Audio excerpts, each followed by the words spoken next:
Hello বন্ধুরা, কেমন আছেন? আশা করি সবাই ভালো আছেন। বন্ধুরা, গ্রেপ্তার করা হবে কাউন্সিলরদের, বড় ঘোষণা মমতার। কারণ কি? অবশ্যই আমরা এই বিষয়ে বিস্তারিত আলোচনা করব। তার আগে আপনি যদি এই চ্যানেল নতুন থাকেন, অবশ্যই চ্যানেলটিকে সাবস্ক্রাইব করে আমাদের পাশে থাকুন, এরকম নিত্য নতুন রাজনৈতিক আপডেটগুলিকে সবার আগে পাওয়ার জন্য। আর বন্ধুরা, আপনারা কিন্তু সাইট থেকে কিন্তু রিডিং নিতে পারেন।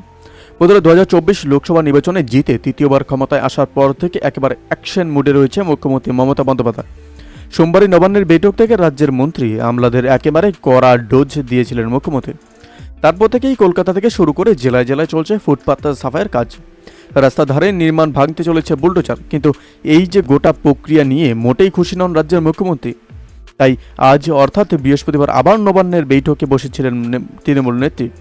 7টি কর্পোরেশনে মেয়র, পৌরসভার চেয়ারম্যান, জেলা প্রশাসক সহ পুলিশ সুপারদের নিয়ে বৈঠকে বসেছিলেন মুখ্যমন্ত্রী।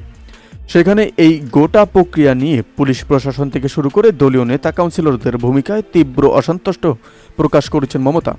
হকার এবং দখলদারি সংক্রান্ত বিষয়ের পর্যালোচনা সভা থেকে মমতা এদিন স্পষ্ট করে বলে দিয়েছেন যে কাউন্সিলরদের এলাকায় বেআইনিভাবে জমি দখল করা হবে, তাদের গ্রেপ্তার করা হবে। যে যত বড়ই নেতা হোক না কেন, কাউকে রেয়াত হবে না। যারা ভালো কাজ করবে তাদের পুরস্কার দেওয়া হবে। তারপরেই ধমকে সুরে মুখ্যমন্ত্রী এদিন বলেন, প্রথমে বসাবেন, তারপর বুলডোজার দিয়ে তুলে দেবেন, সেটা হবে না। হকারদের থেকে চাঁদা তোলা বন্ধ করুন। এরকমভাবে রাস্তা দখলের জন্য নেতা এবং পুলিশই দায়ী।